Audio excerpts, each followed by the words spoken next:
Doc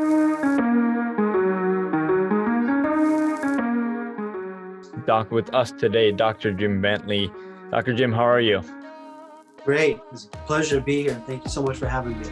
Oh, likewise, and thank you so much for taking out time. I understand the field that you're in and the people that you're surrounded by, your colleagues, your patients, and everyone you work with take up most of your time. So thank you so much for being here on a Sunday evening, actually. Yeah, absolutely. Absolutely. I'm happy to be here.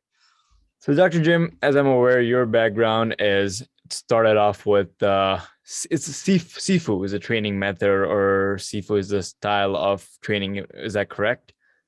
Sifu just means instructor, Right. Okay. guide. So you And are the style.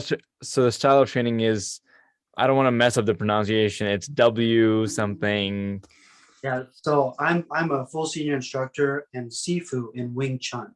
Okay, Wing Chun. You're right. Right. Wing Chun is Bruce Lee's mother art Right. and made famous by Bruce Lee and Yip Man. And that lineage just made it world famous. I also teach Jeet Kune Do, Kali, stick fighting, knife fighting, Wow. Filipino martial arts through Guru Danny Santo, who was Bruce Lee's best friend. Yeah, absolutely. I actually was really impressed by that. Donnie Santo was Bruce Lee's best friend and his trainer. Also, I believe he was his mentor in some of the martial arts aspects as well. Correct? Especially in nunchucks. So Guru Okay. Dan taught Bruce Lee nunchucks, and they used to train with each other, going to other masters and learning. And then Guru Dan was his student also. Sure, absolutely. Now I know that I talked to a patient and friend of yours, Harun, who connected us. So Yeah, thank you to him for connecting us. And you were in absolutely. town actually to fix. I'm doing a quotation mark to fix them. You know, I mean, as chiropractors and as someone who's healing, you gotta, people have issues in their body. So before we get started into like the detail of how you do it, what the process is, I want to get to why did you choose a route? Like what made you go towards the martial arts side of things, and how did that become for you where you are today? Growing up in a small town, logging town on the coast of Oregon, you just into a lot of fights, whether you want to or not. And I thought, gosh, I'm going to have to get in fights. I want to be good at this. And of course, the best fighter I knew of at the time was Bruce Lee. So I really kind of, followed his footsteps, which brought me to Wing Chun. And the further I got into martial arts, the more I really wanted to understand how the body worked, how the joints worked, how the structure and the function of the human condition worked. And then I got into how to hurt something and then how to heal that something. So, and I started reading about a lot of great masters like Grandmaster Yip Man, Gio Wan. A lot of the elders in Wing Chun were also very famous, sought out after healers in their own right. And you see that in a lot of martial arts systems that a lot of the people that are higher up in the lineages actually become very famous for their healing methods as well. So it seems to be a kind of a correspondence between the wellness and balance of healing what you may have had to destroy during or enable during combat. And for you, where did it really like tick off that this is something that you want to make a career out of? Because a lot of people kind of get intrigued by this. They're like, you know what, I'm gonna do what I'm doing professionally. At the same time, I want to learn martial arts. I want to go into boxing. I want to make it as my hobby. When did it realize for you that, you know what, this is something that I want to do and make an impact in other people's lives for a living? I think I just had I kept getting these universal cues to get into chiropractic, and I kept fighting it because it's a 8-year degree. You have to do your Mm, pre-med 4 sure. years and 4 years of the doctorate program. So it was looked like a daunting task, but I think that at the end, I just knew I wasn't going to be happy without doing that, without helping people. And it was a little scary because I was the first one in my family to graduate high school, let alone go to college. Mm, wow. So not knowing how to study, and only 18% of them made it through the program. So the doctorate program was pretty tough. And so you had to just really want it. It's kind of like becoming a black belt. They say, how long does it take for the average person to become a black belt? And the common answer is the average person never becomes a black belt. Hmm. It takes a lot of time, a lot of diligence, a lot of, uh, I guess, uh, putting things off and setting things aside to pursue becoming a black belt or becoming a doctor or becoming the best at whatever it is person wants to become. There's sacrifices that need to be made to do that, and those sacrifices aren't going to be forever, but for the meanwhile, things are going to have to be set aside. And I think that's the biggest challenge for any art or any system, any profession, that to be the best that you can possibly be in that profession and bring that to bring yourself to that level is going to require of you some difficult choices. And all too often, uh, things arise that people don't end up finishing. But hopefully, it's not if, it's when. Maybe they can't finish it in 5 years, but maybe they do it in 12 or 20. But eventually, they get to where they want to be in their journey.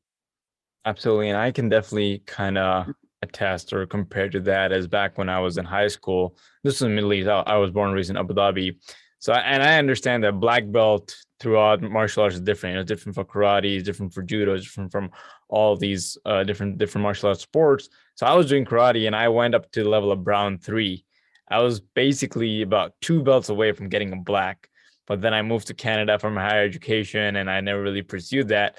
As you mentioned, it's a lot more sacrifice, a lot more dedication that it takes to get better at an art. And an art such as yourself, which is you're a chiropractor, at the same time, you are in the space of martial arts. You are in the space of, well, people are like breaking joints, breaking things every single time, and they need the healing aspect that we just talked about. So I want you to really touch a little bit on that. What is healing? And what is healing?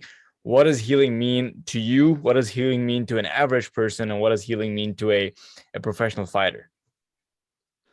Well, I think one of the things that most pro fighters I work with, pre and post their fights, one of the things that's kind of shocking to them is if you look at the human condition, the entire body is ran by the nervous system. Sure. And the nervous system is the only thing protected by bone. And if you look at all martial arts, all fighting arts, and I talk about this in my book coming out next month, that if you look like behind the sternum, that part of the spine, about 6 to 8 inches, is the most immovable part of the spine because of the thoracic cage. So if you look at the like an airplane, pitch, roll, and yaw. So position in space, and you look at the human body in position of space, that core behind the sternum is the only part that doesn't move. The head can move, the shoulders can move, everything can move. That spot is locked. So if a person starts getting these misalignments in the spine, it starts stiffening the spine. And so it goes from 6 to 8 inches to maybe 10 or 12 or 2 feet. And all of a sudden a person's really stiff and it's not very mobile. And one of the things about taking an impact is that force from an impact has to go somewhere. And if the body's like a green piece of grass, it moves, the force can flow. But the force is going to come out the weakest link. So if the whole spine is stiff and brittle, now you have a fracture, tear, break. Now you have a major injury because the body couldn't flow with it. And even when they do throws in judo or jiu-jitsu, one of the common things is you slap your hand on the mat to help dissipate that energy. Okay. So we know that it's a thing. So if the spine is nice and moving and mobile, then you can take that flow and just jump right back up and go. But if it's stiff and brittle and you take that fall, now you have these injuries that occur because the body can no longer dissipate that energy. And especially, it's not like it's not like a martial artist just slept wrong. It's like their partner or their opponent is physically trying to move bones on their body. You know, it's like you're trying to do harm on another person, and the more advanced you get in your systems, the harder you're going to go at each other, even if they're your friend, your training partner. You're testing each other's skills. So it's not a matter of they slipped on a stair or they woke up in a funky position. So to try to undo that is really important. So before you go into a fight or a competition, that your all the muscles are firing appropriately, the neurology is functioning appropriately, your brain hemispheres are functioning appropriately. So you're going into it ready to give your all. And then post the competition or the fight, then realigning everything and making sure you can continue to train and you're not trying to train through injuries. So it's really, that's why people will fly me to work on them pre and post their major fights. People like Pro Gonzalez and working with Eric Paulson's team down in LA and Curtis Mullender and those Mullender and people like that. It's really been interesting because it's kind of like working on competitive CrossFit people. Sure. You know, you're not asking a little bit of your body, you're asking the extreme of your body. And you're forcing your body to do things it may not want to do. And so if everything's optimized, it's a lot easier. But if you're trying to work through those injuries or perform through those injuries, especially, then you're going out into a competition and you're not able to do your best that you possibly could because that knee or that elbow or that wrist or the neck or the spine isn't ready to function properly, because once everything is open and aligned, then the muscles start to fire appropriate left and right brain hemispheres in the brain, so you're fully aware. But anybody in chronic pain, it kind of like you can't meditate your way out of that pain. Sure. So it's really hard to take your focus 100% focus on your opponent or what's at hand when you know you have this injury or you know you have this pain in your body. It's really hard to perform at your optimal level. Sure. So just to again, because that's a lot of information and I really appreciate you sharing that with us because I myself didn't know like that's the whole process that goes into it. So in just simple terms for the audience, a healing is basically to ensure that your body is in perfect condition from any minor joint displacement, any stress or any kind of nerve issues going into a fight. And then after a fight, your body is in the best place, right where it began, so it can train for the next fight. Is that correct? Yes, it is. And to add to that, one interesting thing is that less than 10% of the nervous system recognizes pain. Sure. The rest of the 9% of that nervous system is controlling something major on the inside of the body. So if that nerve root is being impinged, what you're feeling is only 10% of that nerve root. They say maybe 8%. The rest of the 92% of that nerve is controlling like the heart, the lungs, the liver, the gallbladder, something majorly important inside the body. So you're not only optimizing the functionality of the outside of the body and getting rid of pain and optimizing range of motions and functionality, but also the healing potential and the functionality of the organs inside the body. Sure, sure. And the reason why I kind of like ask this question because in general, healing means, okay, there's a wound you see there's a cut, there's a scar, it's healing, it recovers. But a lot of times when people talk about healing as an overall, the mind always shifts to the ancient Oriental techniques. When you go to China, Japan, you see all these kung fu movies. You see them; they're like putting their hand on the chest and like, for example, if the Doctor Strange movie, they have like kind of like similar, where they do a healing thing where they separate the body from the soul. So that's why like a lot of times people kind of like get into it, but this is more practical of like how the human body, the human organ functionality is where it needs to be and how it is moving forward. Now, one thing I was just curious to know is that you're a chiropractor by profession, but you also have a healing method, your own healing method that you've like studied and comprised from different trainers and teachers. How would you differentiate that? For the general public, what is a chiropractor? Like, what do you do as a chiropractor? And how does your unique healing technique differ from that? So a lot of chiropractic is about locating and correcting vertebral subluxations, which are subluxations on misalignments in the vertebra in the spine. So you can do that through palpation, through feeling. You can do that through leg checks. You can do that through muscle testing. There's a lot of different ways you can find these misalignments in the body. With the healing method that I've come up with, or it's been developed over time, there's a sequencing in the body. So if you look at the spine and the body going out from the spine into the extremities, like the hands and the feet, is like a tumbler lock. It goes out in a certain sequence. So it has to go back in the opposite sequence. So it might have something misaligned or not functioning properly, but you might need to correct something first before you correct it. So like if the shoulder might be anterior on the right and you get the shoulder back and down, but you have anterior ribs in the front, if you don't get those ribs back in place, they're going to pull the shoulder back forward. Right.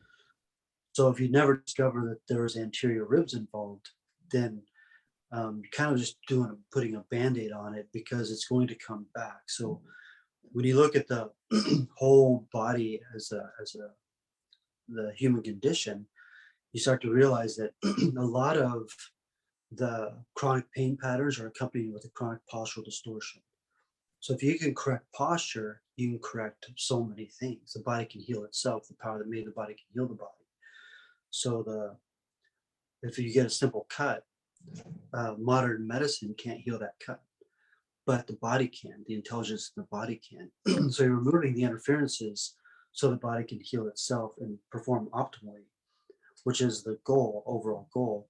It's just that my system, I've discovered the sequencing of how to find what you need to align in what order.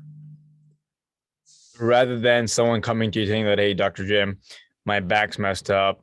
And this is because I've been through a chiropractor too. Like, a general process is a new patient comes in, an x-ray is done. They look at what needs to be aligned. If you tell the back, they'll see that your spine's kind of crooked, and then they'll just like kind of pop it back, do a few fixes, and you're on the way. But for you, it's like, okay, what caused the spine to look the way it is right now, and where does it begin? So that's where you kind of like are able to fix the root cause of the issue, going into which I think at that point would become the minor issue of like just fixing the spine. Because as you mentioned, if someone is having that issue in the spine or the shoulder, you can fix it for them and they can be on their way, but it'll be something that's gonna come back to them again. Yes, and there's value in all those technique systems. If they weren't helping somebody, they wouldn't be alive and well today. Sure. The difference is changing posture. And it could be something that somebody's doing to themselves. They're slouching on a couch or a chair. Right. They're not putting lumbar support up, like basically where the bra line is in a woman, same place on a guy, supporting the upper chest area. So lifting it up so you bring the lumbar support a little higher. So little things like that, that the person's like wondering, well, every time I sit in this chair in a fetalistic slumped posture, I get up and I can't straighten back up. But you've been sitting in that chair in that rounded way for X amount of time. And then there's two ways that the body will misalign, basic ways structurally. One is a fast action, like a dog pulling a leash that can give you a Yep. whiplash or motor vehicle accident. Or the same phenomenon can happen if a person falls asleep on a couch in a weird position. 20 minutes later, they wake up, it's like, oh my gosh, what did I do to myself? And so, and everybody has lived that. So those two things can cause these misalignments. And if a physical force put it there, it's going to take a physical force to realign it. Once everything's aligned, then things can, once they stay aligned long enough, the joints can heal and the muscles can balance around the alignment. It's interesting because one of the things people say, well, once you start seeing a chiropractor, you always have to see them. And the truth about that is that once the first time I work on somebody, they could have 2 ribs out, they could have 20 ribs out. Their mind is so disconnected from their body, they have no idea. But once you go through the whole body, head to toe, a couple different sessions, and that 1 rib starts to come out, you'll know it. And you can identify it. And you're like, oh, I better get back. I better get this aligned, you know. So you become more body conscious. So going back to Doctor Strange, that movie, you know, the mind body connection, the chronic pain in the body pushes the consciousness out of the body. But once everything's aligned and you become more body aware, then you really become more balanced as a being. They say when you reconnect man the mind to man the body, you reconnect man the spirit. And I believe that's true because this disconnection is really hard to pray, to meditate, to be present, to because you always have this nagging thing in the background or this thing going on, or this body issue. So once you reconnect these pathways, then you can be a more pure expression of who you really are as a human.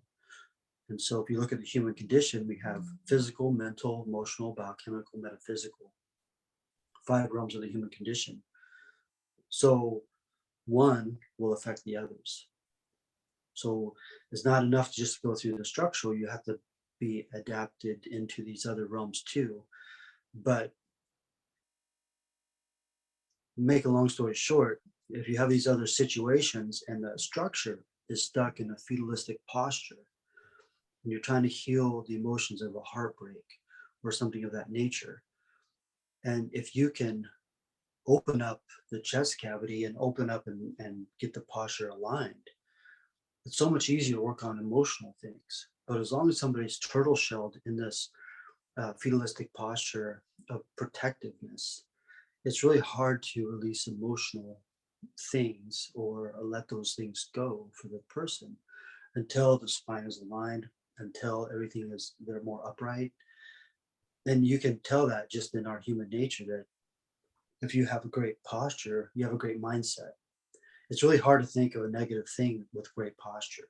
So, So if you're driving down the road and you start thinking negative thoughts, check your posture. I guarantee you're slouching. And so once you get your posture better, try thinking of that thing. It's really, really difficult.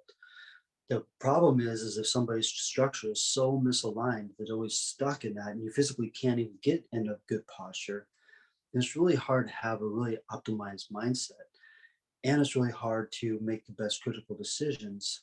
So when I work with uh, rangers, black ops, people that, you know, their critical decision counts like in a moment. And so save their lives, save other people's lives. So posture is everything, absolutely everything. So people don't really think of it in terms of that. You know, when you're working with people that compete for a living, that's one thing. We're working with people that are saving lives.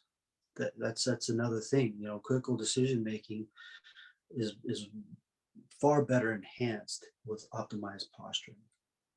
and that's really interesting that you kind of made that connection, because now that I think about it, and you're right, nobody thinks about it. You know, when people are going through emotions, going through pain, they're never gonna sit and be like, hey, I'm hurting right now, how am I sitting? I'm sad right now, how's my body? I'm stressed right now, how's my body? And I think one of the biggest factors that whenever there's stress, it really like right here on your traps, on your shoulders, you know, that kind of get tense and your body like kind of gets in there. And for us as Muslims, you know, we pray 5 times a day and we pray in like different positions pretty much every time. So that kind of like made me realize that when I am having a back issue, when I'm having a pain issue, sure, I am praying, I'm trying to connect with my Lord, but at the same time, back of my head, as you mentioned, it's not 100% there, because every time I bend, I feel that pull. Every time I go down on my knees, I feel that extension. So that's a really, really interesting point that you brought up with the mind and body connection. And that's something that I wanted to dwell into, is like, even when it comes to bodybuilder, and I'm assuming you work with some capacity with bodybuilders as well, they have Exactly. the mind muscle connection, which they always talk about. If it's not there, if you don't feel the muscle you're working, then you're not going to really make the best out of that workout, that specific thing. So I wanted to kind of touch on that. In your experience, you've been martial arts and now you're helping people as well. You know, you work out yourself, you're training with people. How does the chiropractic and the healing aspect get incorporated in health and fitness? You know, someone who is just trying to lead a healthy lifestyle. One thing you already mentioned is that posture is big. If you have amazing Mhm. posture, your decision making, like your life's like your life, and the way you feel about yourself is 10 times better. But I want to get into a little bit specific of like your nutrition, your eating habits, your working out, you waking up fresh. How does all that play into it? That's a lot. So I'm going to do my best, Sure. and then you can ask questions after that. So, Arnold Schwarzenegger is a huge proponent for chiropractic, and Franco Colombo, his Okay. workout partner, actually it's a chiropractor and a nutrition. So when the facets are stacked, the spine is stacked. The spine is ready to accept a load. When it's unstacked in a poor posturing, then it's not ready to accept the load. Not only is it not ready to accept the load, to protect it, it shuts off muscle groups. So if you're trying to do a curl, if your shoulders are rolled forward, you're not going to have the kind of power you have if the shoulders are down and back in a seated position. So now you're ready to really move your body and make the biceps function. And same thing in combative sports, like say somebody's going for a fireman's carry. If you have a rounded back, you'll never pick the person up. If the two lordotic curves in the neck and the low back are engaged, so you have these two curves, you have good posture, you change elevation, you shoot, you pick the person up. Your shoulders are slightly higher in elevation to your hips. So you're in a great structural posturing to lift a person up that might be your size or even twice your size, because the structure is ready to take that load, support that load. But as soon as you go into a fetalistic posture, you lose your power, you lose your structure, your muscles shut off. You don't have the overall performance that the body has. If you look at any professional athlete, you can bet on one thing: they have stellar posture, because they Totally. cannot perform at that level with poor posture. They just can't do it. It's just science and physics. And that's what I love most about this, is just science and physics. So when you look at nutrition, nutrition is huge, especially when you look at mental function. It's like that movie Limitless. Right. They were talking about how a pill can enhance the brain function, Right. and that is true. But also, there's a phenomenon known as turkey coma, and we're all going to experience this coming week. So the the first brain is actually the stomach. The second brain is the brain. So what we eat dictates the function of the brain, either optimizes or limits it. So come Thanksgiving here in a week, if we eat a bunch of alcohols, starches, bad carbs, heavy sugars, you go into this mind fog, this brain fog. And so you sit on a couch, you flip through channels, you have no idea what you just watched. You read the same thing 3 times, wondering what you just read. So you just go into this mental fog, and they call it turkey coma. And it's a very well known phenomenon. So if the person ate like more vegan or chicken, rice, veggies, something really good quality that's going to help sharpen their mind and give them more of, instead of a horse with blinders look at things, more of a periphery way of looking at things, understanding your surroundings, who's around you, what's going on around you all the time. And it's interesting, like if you look at, I've never been a bartender, but I'm always a fan of bartenders or bouncers that can scan a room. Like you see some really good ones, but they're so hyper aware of Sure. what's going, who just walked in, where there's potential problems that might occur, this person versus that person. You can, like, they're so fully aware of that environment. And to take that awareness into any environment is, I think, every martial artist's overall goal. And especially if you get into more of the special ops, uh, rangers, uh, any of the higher end military. So when you start dealing with all those situations, you really start to look at your nutrition, because that's going to keep your mind sharp. You can't have a sharp mind and eat garbage. Sure. And it's interesting, the first thing we eat in a day um, sets off our day. So if we eat junk in the morning, we're going to be hungry for junk all day. If we eat something really good and healthy in the morning, we're going to be craving something good and healthy all day. So the first thing we do in the morning really sets a precedence for what we're going to be hungry for. So, for example, if somebody had an orange or avocado toast or something healthier, then they're going to be craving similar things. If they had a bunch of cereals with a bunch of sugars and then top that off with some Pop Tarts or whatever, then you're going to be craving that the rest of the day. So it's really interesting mentally too, like what we put in our mind, what we're feeding our mind is what we're going to be looking at all day long. So consciously and biochemically, when you look at the five realms: physical, mental, emotional, biochemical, metaphysical, all five realms tie in together.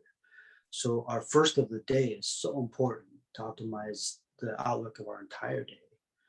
The first workout, the first mindset, and then really, where does that start? It starts the night before. Making sure the night before that we're setting ourselves up for success. We have our clothes ready. We have everything is ready to go in the morning. So all we have to do is roll out of bed and do it. Get it done. There's no excuses. All we have to do is roll out of bed and do it, because it's already prepared. Everything's ready. Everything's just on go time. And some of the most successful people I know in the financial worlds, combat worlds, performance worlds, whether it's peak mental performance or peak body performance, the first 2 hours of the day is the most important and crucial part of their day. What happens after that first 2 hours is just fluff. It's just what is. But that first 2 hours is really dedicated to optimizing their performance for that day. And after that, it's everything just beautiful. It leads to beautiful days and beautiful moments and opportunities and people, place, things. You're attracting those things into your life, and you're looking for those things too. Sure, definitely.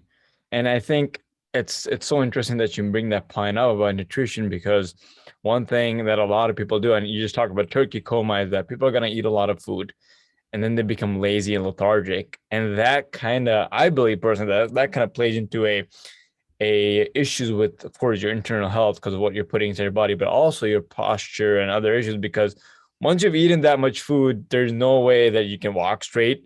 You're gonna want to just sit down, just slouch, lay down, and just do nothing. And I think a lot of times when people are in that position that don't eat the right food or aren't healthy per se with their activity or what they put in the body, are the majority of the times people that have postural issues. People that are sitting, people that are just just not caring what anything else matters.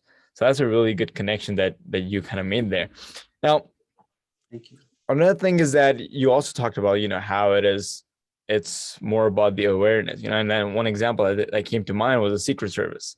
Like they're pretty much, but they have the background of the Black Ops and Rangers. They come from there, they're Secret Service, but that's their only job, is to be aware at all times when they're around the president. Right. So that, I think, in a normal human being, I think if everyone starts to kind of like reorganize their life in a way where even if it's not much activity, even if they just start eating better, I think it would fix many of their problems.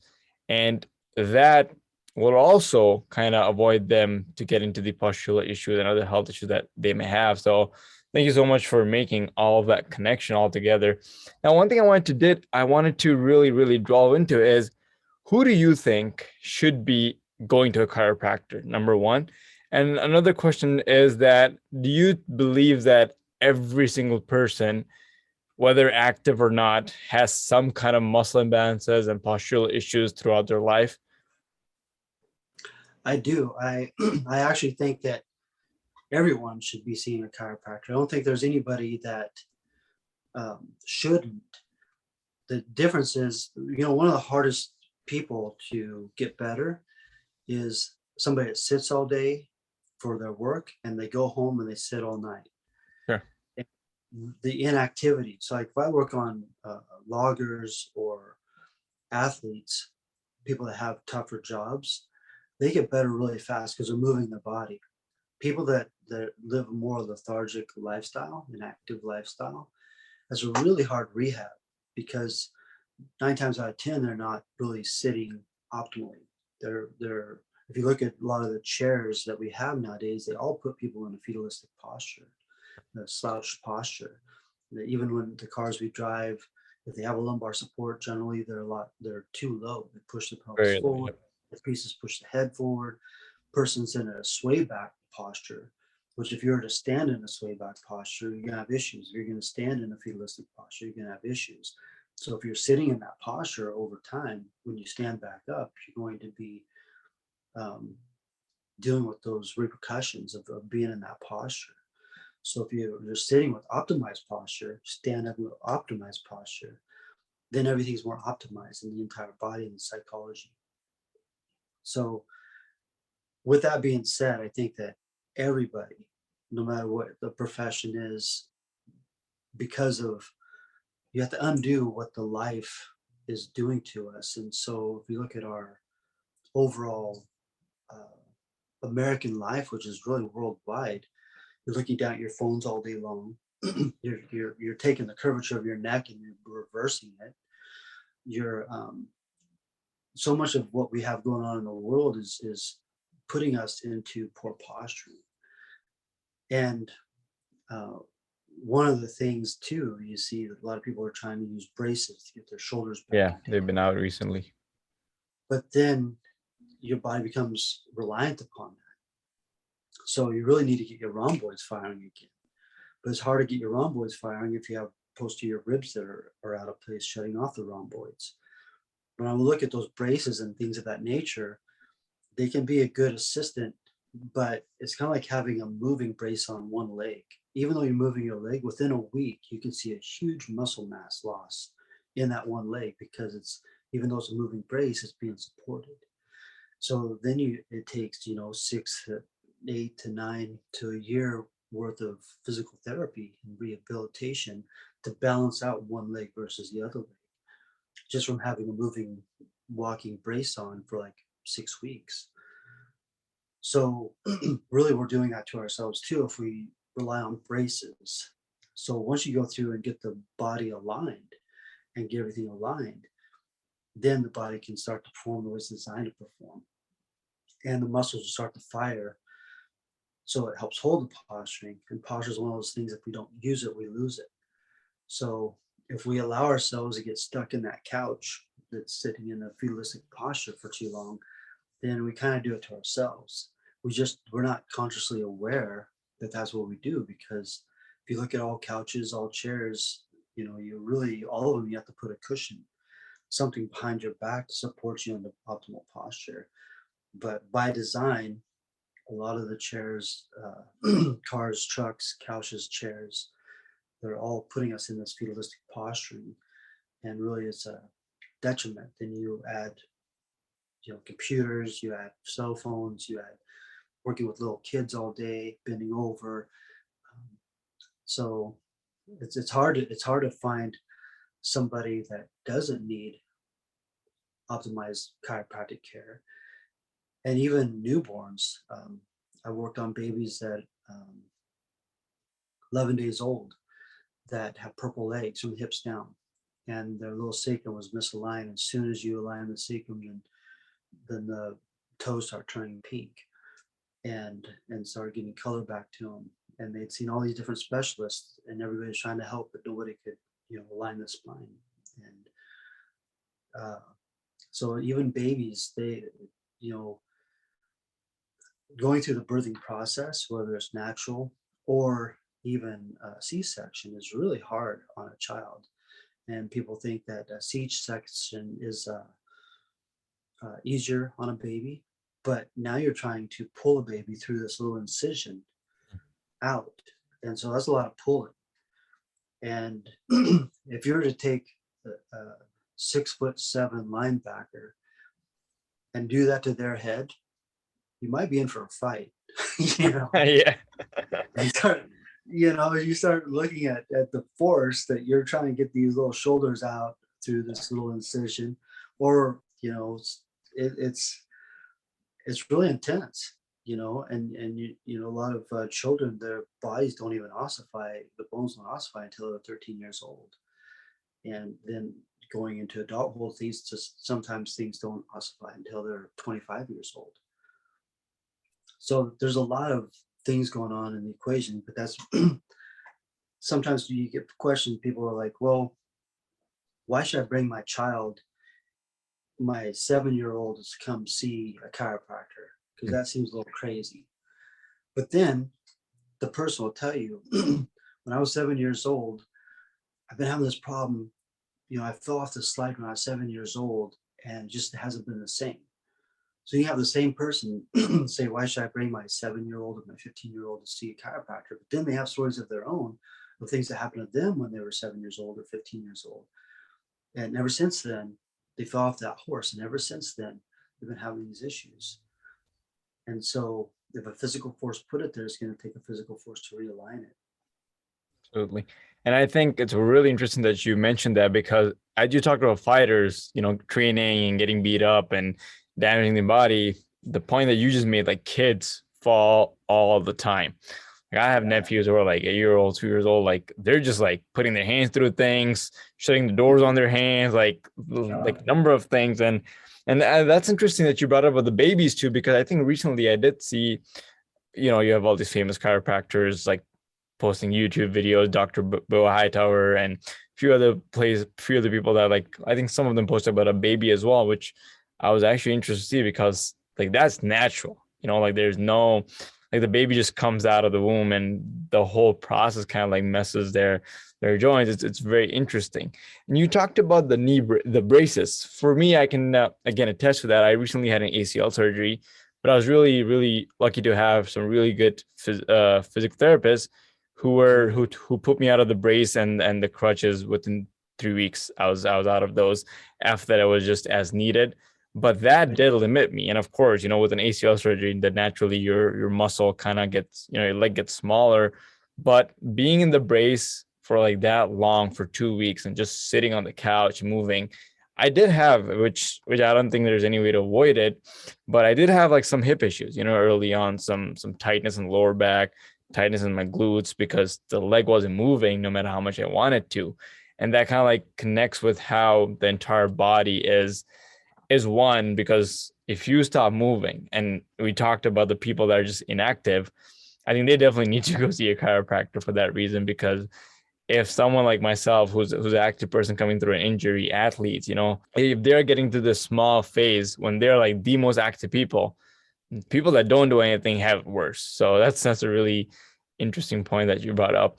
Now, one thing that comes to mind, Dr. Jim, is also the fact that, which I've read from research, is that a lot of people put on these belts when they deadlift, do rows, or any of these things.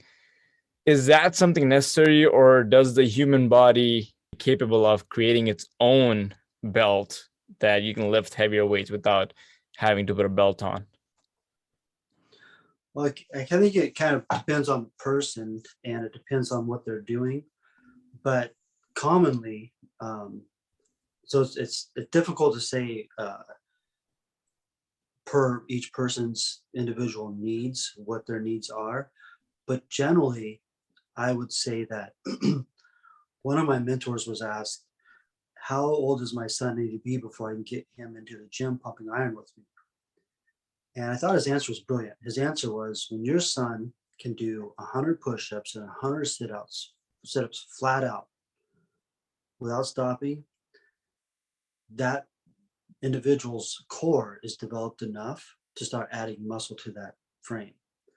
But if you add muscle to a frame with a weak core, you're setting that person up for injuries. And if you look at the elite fighting forces, the uh, Navy SEALs, Rangers, all 9% of their when they first start is all body weight, Sure. all core development. So once they have to get core development established, then they start putting light packs on. They work their way up incrementally into full gear, and then they're doing how do you take full gear and take a person 20 miles and make them do extreme things with their body and never sprain an ankle, never have a knee issue, never like they're, you know, sometimes they do have issues, but the stability that's developed within their training is keeping their body so secure. And that's what you see a lot of weightlifters, they're so into external weight and external muscle that they really negate the importance of their core development. So, can a bodybuilder who can lift 500 pounds in whatever different way, can they do 100 push-ups flat out? Can they do 100 crunches flat out? Can they do planking for 5 minutes, 10 minutes flat out? Do they have the core stability that's required for them to lift that weight? If not, then they have to go backtrack and get that core development to where the body can handle that kind of a muscle mass. Because then if you have these great big arms and great big back muscles surrounded by a weak core, it doesn't really matter who you are, you're going to have issues. You're going to have injuries all because of the weak core. And so upper core, pelvic floor, um, lower core are all so crucial. A lot of people, men and women, forget about pelvic floor exercises, but that's so important, especially in the old days. You would take a big deep breath, hold it, and you have this intercostal pressure while you're pushing heavy weight. Now they say don't do that because you give yourself a hernia. So now you're supposed to breathe Arching out. of the back. Yeah. And so you're supposed to have this great posture. Even if you're laying back on your back on a bench, you're supposed to have this great posture so you don't have these injuries. And unfortunately, we learned this the hard way because a lot of people had these injuries. They had these terrible circumstances. And so because of that, we changed the way we work out in extreme situations. But still to this day, it's it's a lot easier to sit and do squats and max out in front of all your friends than it is to do the due diligence of, can I do 100 push-ups flat out? Can I do 100 sit-ups flat out? Is my core developed enough that I'm not going to injure myself by doing these things and asking my body to do things that's not properly prepared to do in the first place? So in some situations, I think that a back brace might be good. If it becomes something somebody relies on, I could see how it could also weaken the body that becomes reliant upon having that brace. And God forbid that they try to do something without a brace, they're not going to have the core development that's able to do the movement without the brace. So that's, an individual assessment. Having a good trainer would be a huge benefit to, and having a trainer that is privy to this kind of information. And a lot of trainers are privy to it. A lot of we're so blessed, especially in the United States, to have great medical doctors, great surgeons, great physical therapists, great DOs, great. I mean, we live in such a blessed place to get the help that we need. Great personal trainers. Everybody's so educated nowadays, Sure. and it's a beautiful opportunity. Just like in your situation, you had surgery, and within 2 weeks you're out of a brace. Like 10 years ago, it may not have been that way. So what a huge blessing that is to have that level of skill in all these different arenas.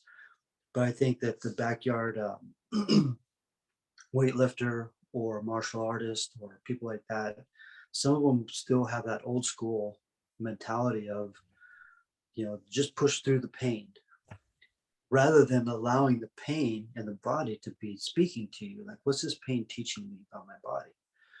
What is this pain teaching me? I'm sitting on this couch, slouched over and slunched over, and my body doesn't like it. What can I do to change that? So it's really interesting. I'm sure that people that are listening to this right now are assessing how they're sitting, or standing right now. And they should be. We all should be. Anybody with a spine should be. And we need to be. We need to be understanding of what our body is speaking to us. And that's reconnecting the brain to the body, brings us in more of an intimate connection and more of a sacred connection with the body. So we can listen to what the body's saying. We can listen to what the food is doing to us. And sometimes you have to go on a 30-day detox and then reintroduce food back into your system, just so you're privy to, wow, like I used to love this food, but this is not for me, whatever it is. And we don't know what we don't know until we know. And sometimes you have to step back away from things and then reintroduce them incrementally to get an idea and assess, does my body like this, or is my body rejecting this? So having a little bit of phlegm in the throat could be a rejection of that food. But how would we know when we're having 10 things that all cause phlegm in the throat? So And definitely, and I think that's also another issue is that a lot of times you see the bodybuilders, as you just mentioned, is that they'll just push through the pain. They'll have a really bad backache. The next day they'll be sore, but then they'll come in the gym again, lift heavy weights again, and they'll be like, it's worth it, And in the long run, I think a lot of bodybuilders, a lot of people that are in, even wrestlers, they have, from these videos that I've been watching, is that when they go through a chiropractor and it does an adjustment, it seems pretty painful, when they're actually like going through that whole cracking sound, everything. So I think it's really important, as you mentioned, like to get the basics down, be more, in a simple term, be more humble when it comes to what your body's capable of versus you letting your ego play a role and kind of hurting yourself. yeah, and it is interesting that if you adjust things out of sequence, it can cause a lot of pain. It can be really painful. When people come off of my table, they're ready for a nap. But when you align things in the right sequence, then it's actually about aligning, opening, releasing, balancing, not about forcing, but you're working with the body, with the intelligence in the body. So some of that can be pretty hardcore, and I feel, it is helping people, but some of it I feel bad is on video, because I feel like some people want that. Some people want that kind of care, but not everybody, and it pushes people away from ever wanting to go to a chiropractor because they think that all chiropractic is like that. And they think, oh my gosh, well, how could you adjust a baby when you took this great big football player and you did that to their neck or whatever? And it's absolutely not any similarities between the two. So using gentle little vibrations versus, getting things to the end of rotation in a neck that has more muscle than it has bone, Sure. So taking these things into consideration into assessment is really important. When people are watching these videos, it's that person in that moment might have needed that thing, but that's not you. That's not your body. You're not a 6'7" linebacker, or you're not that little petite girl that they're going to adjust a certain way. Like, well, that will never help me because I'm too big and muscular. So everybody's body is uniquely different and needs to be treated as such. There's no one way for everybody. So it's really important for when people look at those videos to recognize that, because, and you have to find the right person for the right body. It's like the story of somebody saying they went to a chiropractor and they say, oh, they hurt me, I'll never see another chiropractor. And the person says, I know what you mean. I took my car to a mechanic and it came back worse, running worse than it did when I bought it. I'll never see another mechanic Mechanic. again. But they're not the same. Of course. There's so many mechanics, so many different chiropractors, so many different physical therapists. When you say massage, there's so many different types of massage. Sure. So what are you really looking for? And find the kind of care that you're looking for, that your body needs, and get in tune with that. And then you make your monthly dream team, your chiropractor, your acupuncturist, your massage therapist, your physical therapist, your personal trainer, whatever dream team a person needs for their body to perform the way they need it to or want it to. Create your dream team, your dietitian, your nutritionist. Rely on them, the professionals, to be your pit crew. If you want your body to run like a Ferrari, then you need to fuel it and you need to treat it like a Ferrari. Certainly. If you treat it like a 1975 rusted out Pinto, fix it when she breaks type of thing, and then wonder why it doesn't run, then that's the reason. So we really need to look at, is this a fine-tuned machine that when I go down and do push-ups, I want to do push-ups? Like, it's my job. Like, I want this body, I want this Bentley to perform like a Ferrari. So how do I do that? How do I get that? So my last name is Bentley, by the way. So how do I get this Bentley to run like a Ferrari or a Maserati? Like, I want this thing to perform like yesterday. So if I have to eat this green drink this, and it tastes terrible, you bet I'm going to drink 10 of those, because that's what it's going to take for this to run optimally. But that's a different mindset. Sure. And professional athletes have that mindset. They may not be craving the salad, but that's what they need to be able to do what they're doing.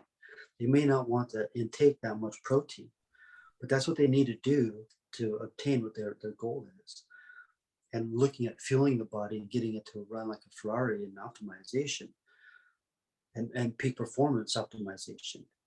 So, and that's the difference between a lot of people in day-to-day life, that they don't take into consideration, like what's a person's mindset and how they keep that mindset. Because the people that have this optimized mindset aren't dealing with turkey coma. Sure. Sure. And if they do, they know, okay, I'm going to take one for the team. I'm going to deal with turkey coma, but now I'm going to detox after that. Yeah. Because I need to get back to this mental performance, the physical performance. I can't eat like that every day and expect this thing to perform. And so it's Definitely. just physics.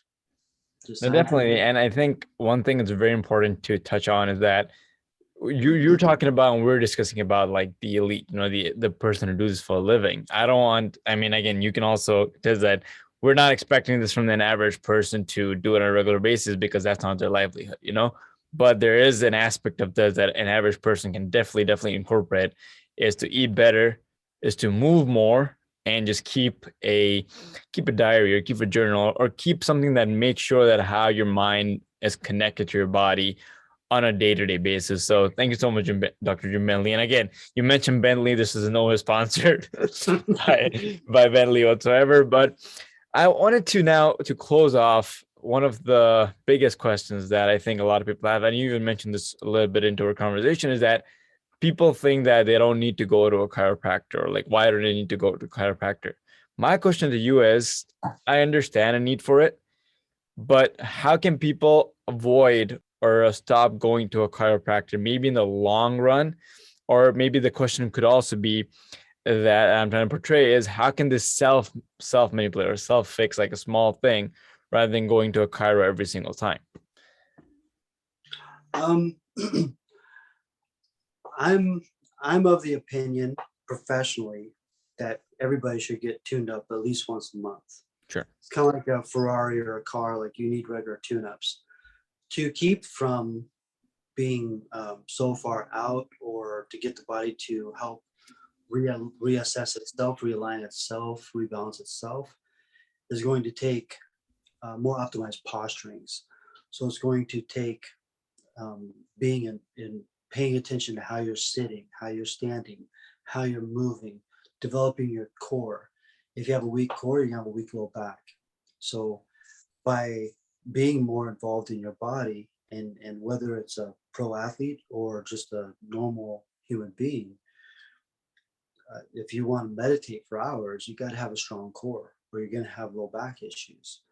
So to get away from seeing a chiropractor as much, um, or not just a chiropractor, but other um, healing modalities, then it's really going to take, you have to take responsibility for yourself as a human being in this frame and this human condition to optimize your posture, to do upper core, lower core, pelvic floor exercises, to do full body things like planking and stretching, yoga, Pilates, things of that nature. Get your mind more into your body.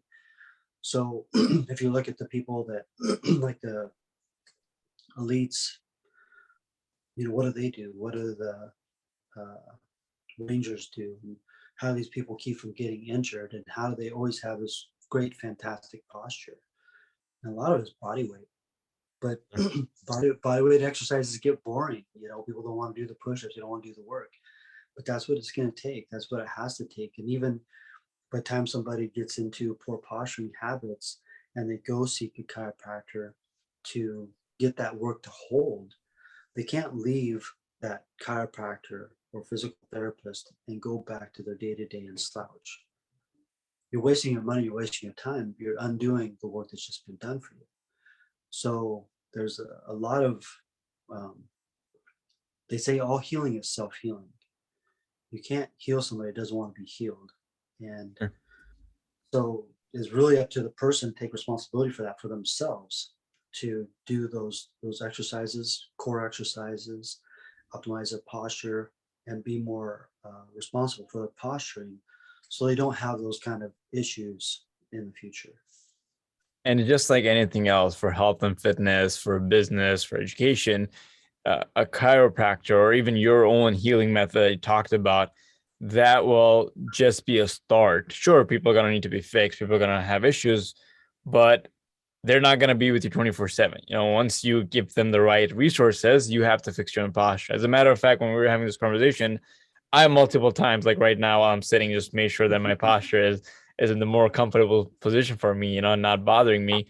So that's really, really an interesting point that you brought up, that people don't, just like a personal trainer, physical therapist, whatever it is, you don't necessarily need to rely on them every single time, but you do need them. At the same time, they're not going to do the work for you. They're just going to guide you where it is, and you're the one that needs to take care of yourself eventually in the long term. Now, Dr. Jim Bentley, again, thank you so much for being on. Before we wrap up, a few more things for you. Number one is, if there was a person dead or alive, I already know, you're surrounded by a lot of well-known names. You work with a lot of well-known names, but one person still dead or alive that you want to work with or work on or train with, anything that you ever thought about. Um, I would have to say it would have to be Bruce Lee. Okay. It's funny. The first time I worked on Guru Dan, he was I think he was in his 70s, and he came off the table the first time. He says, "Wow, doc," he says, "I feel like I'm 61 again." And then we're talking about whiplash, and he says, "How long could whiplash be there?" And I said, "Well, Guru, if it's a physical force that's been there for a long time, it could, be there for years, and take a physical force to put it there. It's going to take physical force to realign it." And he's like, "I know when I got whiplash." And I said, "When's that, Guru?" He says, "Bruce Lee used to throw me so hard. I know Bruce Lee gave me whiplash." And, and those stories are, I think Guru Dan should be a comedian. He's just such a beautiful human being. But those stories just from back in the day, Bruce Lee would be one of the people that I would just love to meet. And probably the second to that is Grandmaster Yip Man. Just to see where Bruce Lee got his brilliance from, handed down. And then, and of course, there's Mike Tyson and his trainer, Customato, and just, you just think, wow, like if I could spend just an hour around these people, because if you spend an hour with Guru Dan, you go to his seminar or a lot of these great masters, when you leave, you're a changed being. It's really a incredible phenomenon. If you spend an hour with Grandmaster Chai from Muay Thai fighting, Francis Fong, Mai Si Gong, uh, just being in the presence of them, but you have to wonder, like, where did they get it from? Sure. Like, brilliance leads to brilliance. It's a beautiful thing to be around these people while they're still around with us. So I would encourage anybody listening to this that if you get a chance to go take a seminar from some of these people, like, please, by all means, take advantage of it because it'll change your life. Just being in the presence will change your life. You'll And come it, back and you're a better performer. and it's not just for health and fitness, but also your mental well-being. That the grit that these people have, the relentlessness that they had, is definitely something that I think we can all definitely learn from. Dr. Jim, before I let you go, I want you to talk about your book. It's coming up next month, and your website, and also how can people connect with you and learn from you. So thank you for bringing that up. I am releasing a book. Hopefully it'll be ready this next month. That's the goal. And it's about Wing Chun and the evolutionary science of self-defense, combat, and human performance. So that book will be launched along with our websites, drjimbentley.com and beachtownathleticclub.com, where I'll be teaching self-defense, children's program, White through Black Belt, and advanced close quarter combat Wing Chun, White through second degree Black Belt, all online. So the question's been, I've taught so many self-defense courses, a lot of women's courses, and a lot of the Black Ops I train with would ask me, like, what do you teach? Like, you have this ocean full of knowledge, like, how do you break it down and teach these people and have these great classes? And so people were asking me to, come to Portland, come to Bend, come to Atlanta.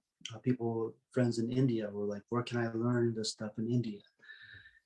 And so this is my answer to that. So I can actually help people learn anywhere in the world at their own pace. And so then they can get certified online and then part of our online group so they can get all their questions answered. So we really spent the last 4 years writing this book and the last 2 years refining this website, both websites.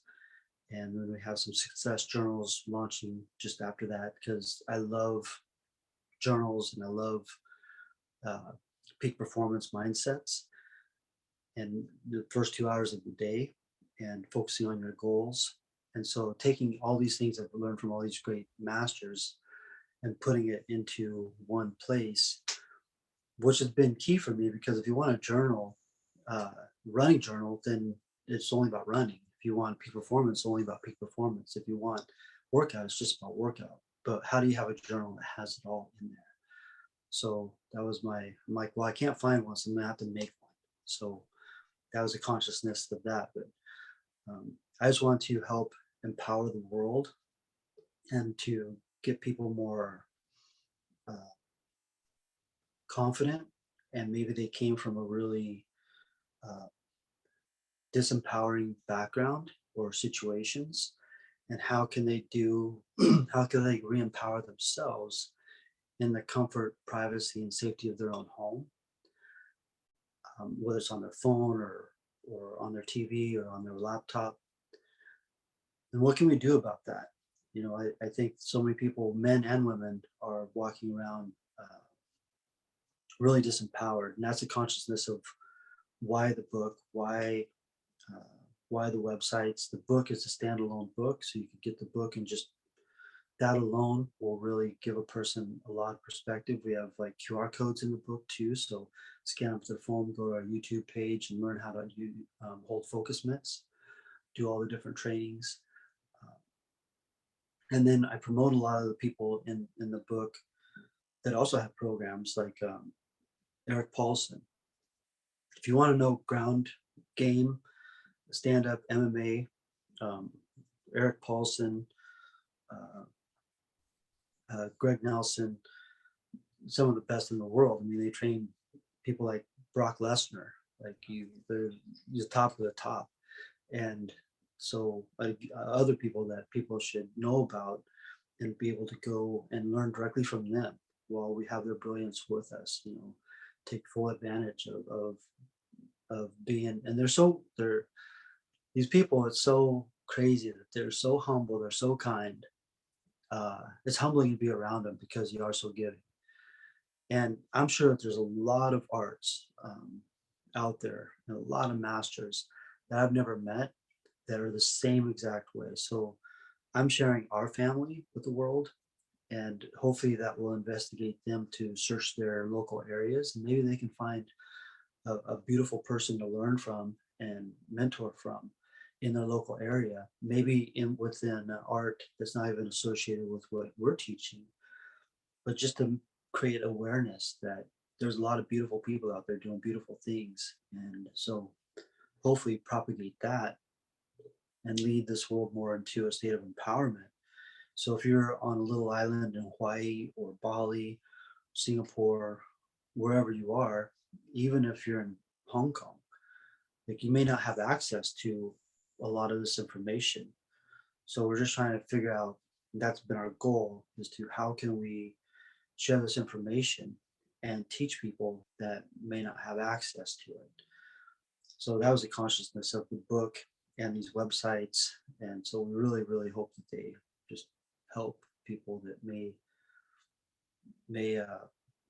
be wanting it and wondering, like, where can my daughter and I learn self-defense, and they can do it together in their own home. And how beautiful is that? It's awesome. That's really amazing, and that's really like empowering people is something that I don't think a lot of people try to do. That it's more about just do self-defense, make money, and be done with it. But where can people find you on social media, Dr. Jim? Gosh, I'm all over the place. If you go to drjimbentley.com, that's the author page website. At the bottom, it has links going to Facebook pages and Instagram. So I think I have like 5,000 people on Facebook. So I always post a lot of positive things on Facebook. So if you come across the Facebook page and has tons of positive things, that's probably me.